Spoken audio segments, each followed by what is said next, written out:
उधर त्रिपुरा में नशे के खिलाफ जारी अभियान में पुलिस की टीम ने अब 4 करोड़ की नशीली सामग्री जब्त की है। मामला सोमवार का है जब चुराईबाड़ी पुलिस ने चेकिंग के दौरान उत्तर प्रदेश के एक ट्रक से 4 करोड़ का गांजा बरामद किया।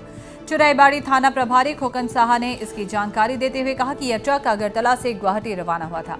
पुलिस की टीम ने तस्करी के गांजे के साथ यूपी निवासी ट्रक चालक अवधेश कुमार और साथी प्रमोद कुमार को गिरफ्तार किया है।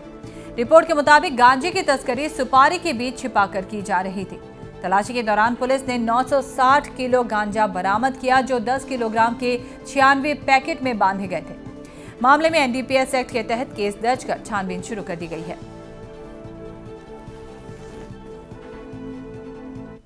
साढ़े 10টার সময় আমরা চুরাইবাড়ি নাকাতে ইউপি 58801128 একটা ট্রাক গাড়িকে আটক করি, যার মধ্যে 10টি ট্রান্সফরমার লুট করা ছিল। তো ট্রান্সফরমারের নাটগুলি ঢিল ছিল, তো ওটা দেখে আমাদের সন্দেহ হয় এগুলা ঢিল থাকার কথা না। তারপরে আমরা সন্দেহ হয় যে এটার মধ্যে কোনো সাসপেক্টেড আর্টিকেল থাকতে পারে। তারপর আমরা যথারীতি এসডিপো স্যারকে জানাই, বিষয়টা এসপি স্যারকে জানাই, ডিসিএমকে জানাই। তারপরে ওরা আসলে ওদের সামনে আমরা ট্রান্সফরমারগুলো খুলে তারপরে ট্রান্সফরমারগুলি থেকে আমরা টোটাল 96 প্যাকেট গাঁজা পাই। প্রত্যেকটা প্যাকেট 10 কেজি করে, টোটাল 960 কেজি গাঁজা আমরা উদ্ধার করি।